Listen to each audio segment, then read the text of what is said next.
अस्सलाम वालेकुम जाकिर नाइक साहब, मेरा नाम विकास है, विकास गुप्ता, और मैं एक स्टूडेंट हूं। और मैं तहे दिल से आपका शुक्रगुजार हूं कि आपने जो जिज्ञासा की जोत जगाई है हम सब के अंदर धर्म के बारे में जानने के लिए। और मैं भी पहले धर्म के बारे में ज़्यादा नहीं सोचता था, मगर आपको सुनने के बाद मुझे भी धर्म में रुचि हुई है। और अब जब मैं कुछ कुछ जानने लगा हूं धर्म के बारे में, तो मेरा आपसे सवाल ये है कि मैंने एक शब्द सुना है काफिर। तो ये काफिर शब्द जो है, ये ईश्वर को ना मानने वालों के लिए है या इस्लाम को नहीं मानने वालों के लिए है? भाई का बहुत अच्छा सवाल है। सवाल तो हमेशा पूछता है काफिर क्या, इसका सवाल जरा और अच्छा है माशाल्लाह भाई साहब का, कि काफिर का मतलब वो जो ईश्वर को नहीं मानता है, कि काफिर का वो मतलब है जो इस्लाम को नहीं मानता है। काफिर का सही मतलब है जो सही ईश्वर को नहीं मानता है। अगर आप गलत ईश्वर को मानते तो भी काफिर है, और सही ईश्वर का मतलब आपको इस्लाम में ही मिलेगा। इस्लाम के मानी है अपनी ख्वाहिशें ईश्वर के हवाले करना। तो वो आदमी जो अपनी ख्वाहिशें ईश्वर के हवाले नहीं करता है उसे कहते काफिर। अगर एक शख्स कहता है मैं ईश्वर में मानता हूं लेकिन ईश्वर की बात को नहीं मानता है तो भी काफिर होता है। आप समझ रहे ना? तो मुस्लिम का मतलब ये नहीं कि जिसका नाम सुल्तान है, जाकिर है, मोहम्मद है। मुस्लिम का मतलब वो शख्स जो अपने सारे ख्वाहिशें ईश्वर के हवाले करता है, उसको कहते मुस्लिम। और जो अपने ख्वाहिशें ईश्वर के हवाले नहीं करता है और कहता है कि जरूरत नहीं है, उसे कहते काफिर। तो अगर आप कहेंगे क्या मैं ईश्वर को मानता हूं, बुत परस्ती नहीं करता हूं, लेकिन फिर जो ईश्वर का कहना नहीं मानते और बोलते जरूरी नहीं है, तो उसे कहते कुफ। कुफ अरबी लफ्ज है जिसे कहते छुपाना, टू कंसील, या रिजेक्ट करना, नहीं मानना। तो अगर आप ईश्वर की बात को भी नहीं मानते तो भी आप काफिर हो जाते। आप मतलब कोई भी शख्स ना, नाम चाहे अब्दुल्ला हो, सुल्तान हो, राजेश हो या रामू हो, कुछ भी हो, अगर वो ईश्वर की बात को झुटलाता है, रिजेक्ट करता है, उसे अरबी में कहते हैं काफिर। बेशक। और मैं ये भी जानना चाहूँगा, जब मैंने इस्लाम के बारे में जानना चाहा तो मैंने इस्लाम के बारे में कुछ कुछ जो भी जाना, तो उसमें मुझे कहीं ऐसा लगा कि ये सच नहीं हो सकता। इसीलिए मेरा ये मिसकंसेप्शन है या ये सही है, मैं ये आपसे जानना चाहूँगा कि ऐसा माना जाता है क्या इस्लाम में कि जो इस्लाम को ना माने या जो काफिर है उसे मार दिया जाए, काट दिया जाए, उसके फैमिली को लूट लिया जाए? क्या ये किस हद तक सच है, और क्या उसको इस दुनिया में जीने का हक नहीं? माशाल्लाह भाई साहब ने बहुत अच्छा सवाल किया। वो कहता है कि मुझे ये गलत फहमी है और लगता है कि गलत है कि इस्लाम में काफिर को मार देना चाहिए, काट देना चाहिए। आपको कोई भी मुसलमान ने मारा या काटा है ना? आप माशाल्लाह सही सलामत है, अल्हम्दुलिल्लाह। आपको किसने मारा, काटा? मैं जानना चाह रहा हूं कि ऐसा कहीं है लिखा हुआ है या नहीं? Very good. ये क्या होता है कि जो लोग इस्लाम के खिलाफ किताबें लिखते, मिसाल के तौर पे अरुण शौरी का नाम सुने? अरुण शौरी जो मिनिस्टर था चंद साल पहले, बहुत किताब लिखता है इस्लाम के खिलाफ, बहुत मशहूर है इस्लाम के खिलाफ। लोग क्या करते, कुरान मजीद की आयत उठाते, आउट ऑफ कॉन्टेक्स्ट, पस मंजर के खिलाफ लिखते, और एक आयत जो बहुत इस्लाम की क्रिटिक उछालते, वो सूरह तौबा की आयत, सूरा नंबर 9 आयत नंबर 5, और लिखते हैं कि कुरान में लिखा है जहां भी आप काफिर को पाएंगे, इनटू ब्रैकेट्स हिंदू, आप उनका कत्ल करो। आप अगर कुरान मजीद खोलेंगे, तर्जुमा पढ़ेंगे, तो उसमें लिखा है जहां भी आप काफिर को पाएंगे कत्ल करो, लिखा है। लेकिन ये आउट ऑफ कॉन्टेक्स्ट है, पस मंजर के खिलाफ है। पस मंजर जानने के लिए आपको आयत नंबर पहले से पढ़ना पड़ेगा। सूरह तौबा सूरा नंबर 9 आयत नंबर 1 से पढ़ेंगे। वहां लिखा हुआ है कि मुस्लिम और मुशरिक मक्का के, उनके बीच में एक पीस ट्रीटी थी, एक सुलह थी। ये पीस ट्रीटी, ये सुलह एक तरफा मुशरिकों ने तोड़ दिया मक्का के। जब अल्लाह ताला आयत नंबर 5 पे आते तो कहते हैं कि हम तुम्हें 4 महीने का वक्त देते हैं, 4 महीने की मोहलत, आप सुधर जाओ वरना ऐलान जंग। आपने सुलह की थी, आपने सुलह को तोड़ी, 4 महीने का वक्फा, सुधर जाओ वरना ऐलान जंग। और फिर अल्लाह ताला कहते हैं सूरह तौबा सूरा नंबर 9 आयत नंबर 5 में, जंग के मैदान में जब भी आप काफिर को पाएंगे, मतलब दुश्मन जब आएंगे जंग के मैदान में, तो आप लड़ो, डरो मत। अभी कोई भी आर्मी जनरल आज की तारीख में, सिपा सलार, वो थोड़ी कहेगा दुश्मन आए तो भाग जाओ, वो कहेगा डरो मत, लड़ो, मारो। तो ये जंग के मैदान की आयत है कि आप जब देखेंगे तो डरो मत, मारो। जंग के मैदान में जब काफिर तुम्हें हमला करने आ रहे, मारो।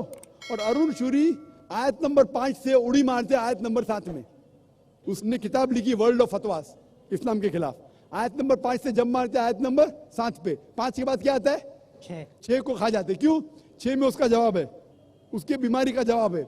आयत नंबर 6 में सूरह तौबा के अल्लाह ताला फरमाते कि अगर कोई काफिर सुलह चाहता है उसे छोड़ मत दो, उसे ऐसी अमन के जगह पर महफूज पहुंचाओ। क्या कहता है अल्लाह ताला? अगर कोई काफिर सुलह चाहता है, अमन चाहता है, उसे छोड़ मत दो, उसे संभाल के हिफाजत के साथ महफूज जगह पे जाके छोड़ो। Escort him to a place of security. आज का सिपा सलार सबसे दयालु क्या बोलेगा? दुश्मन को जान दो। यहां अल्लाह ताला कहते सिर्फ छोड़ो मत, ऐसी जगह पे लेके जाओ हिफाजत के साथ जहां वो महफूज है। समझ रहा? तो ये कुरान के आयत है। तो इन लोग पसे मंदर के खिलाफ कोट करते, और जहां भी जिहाद के आयत है, जंग के मैदान में जब आप मिलते गैर मुस्लिम से, वो आपको कत्ल करना है, कत्ल करो। उसके बाद फौरन आप पढ़ेंगे सूरह अनफाल सूरह नंबर 8 आयत नंबर 60 के बाद 61 में लिखा है अमन बेहतर है। महाभारत में कत्ल करने के कितने श्लोक आते? कितने? हजारों, कुरान से कई ज्यादा। तो महाभारत जानते हैं आप ना? जब मैं हिंदू से पूछता हूं महाभारत में झगड़ने के कितने, लड़ने के कितने श्लोक है, तो वो हिंदू मुझसे कहता जिहाद है के खिलाफ मैं कुछ नहीं कह रहा, क्योंकि हमारे धर्म में भी धर्म युद्ध है। सुनिए मेरी बात ना, धर्म युद्ध है बराबर। तो हिंदू मुझसे कहता है ये जो धर्म युद्ध है क्या है? बातिल के खिलाफ है। वो बातिल को झगड़ने का लिखेला महाभारत में। तो मैं कहता हूं कुरान में भी वही लिखा है, किसका कत्ल करो? जो धर्म के खिलाफ है। आप समझे ना? धर्म युद्ध मतलब हक और बातिल के खिलाफ झगड़ा। तो बातिल को कत्ल करने का लिखा गया महाभारत में, वही लिखा है कुरान में। और भगवत गीता, भगवत गीता जानते? सबसे ज्यादा पढ़ी जाने वाली किताब भगवत गीता। श्री कृष्ण अर्जुन को सलाह देते हैं। अब जब भगवत गीता पढ़ते हैं चैप्टर नंबर 1 भाग नंबर 1 श्लोका नंबर 42, 43, 44, 45, उसके अंदर अर्जुन कहता है, झगड़ा होता है अर्जुन पांडवास और कौरवास। पांडवास 5 भाई, कौरवास 100 भाई। अर्जुन जंग के मैदान में हथियार को जमीन पे रखता है और कहता है मैं जंग के मैदान में निहत्था मरना पसंद करूंगा बनिस्बत अपने रिश्तेदार से झगड़ा करूं। उसके फौरन बाद, चंद श्लोक बाद, भगवत गीता भाग नंबर 2 श्लोका नंबर 2 और 3 में श्री कृष्ण कहते, क्या कहते? ए अर्जुन, तू बुज़दिल कब से हो गया? ये गलत ख्यालात तेरे दिल में आए कैसे? तू नपुंसक कैसा हो गया? इंपॉर्टेंट। श्री कृष्ण अर्जुन को क्या बोलते हैं? इंपॉर्टेंट, नपुंसक। कौन कह रहा है? श्री कृष्ण अर्जुन से। बुज़दिल कब से हो गए? क्षत्रिय का धर्म है लड़ना। फिर भगवत गीता भाग नंबर 2 श्लोका नंबर 31, 32 और 33 में कहते क्षत्रिय का धर्म है लड़ना। अगर आप नहीं लड़ेंगे तो आप सफलता पाएंगे नहीं। क्षत्रिय वो खुश नसीब है जिसे लड़ने का मौका मिलता है। और अक्सर लोग कहते, एतराज करते, इस्लाम के दुश्मन, क्रिटिक्स, हमारे अल्लाह के रसूल ने एक हदीस में कहा था कि जिहाद के मौके पे जब मुजाहिद जंग के मैदान में जाता है, उसका कत्ल होता है तो वो जाता है जन्नत में। लिखा है सही बुखारी में किताबुल जिहाद जिल्द नंबर 4 हदीस नंबर 46 कि जंग के मैदान में जब मुजाहिद जाता है, उसका कत्ल होता है तो वो जाता है जन्नत में। अगर वो जिंदा वापस लौटता है तो उससे दुनिया की दौलत मिलती है। अक्सर लोग बोलते कैसा मजहब है, लड़ने पे कत्ल करने पे जन्नत जाएगा? गलत मजहब है।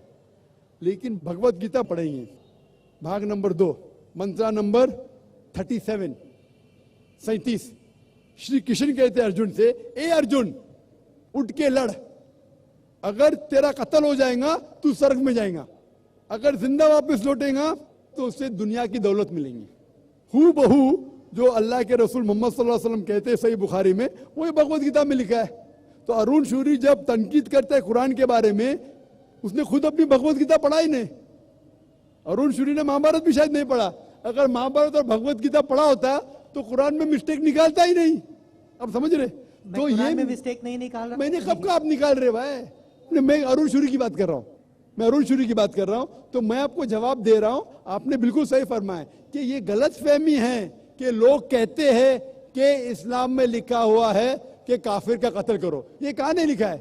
ये लिखा है जंग के मैदान में। तो आपने जो सवाल किया था कि कुरान में ऐसा नहीं लिखा है काफिर को कभी मारो, तो इतने मुसलमान आपको छोड़ते थे क्या? छोड़ते थोड़ी थे। ये गलत फहमी है, आप समझे ना? तो ये गलत फहमी है कि जहां भी काफिर मिले कत्ल करो। ऐसा नहीं, ये जंग के मैदान में जब आपको लड़ने के लिए आ रहे, आपको मारने के लिए आ रहे, तो आप उनको मारो। ये है। Hope the answer the question. Mic number 3 से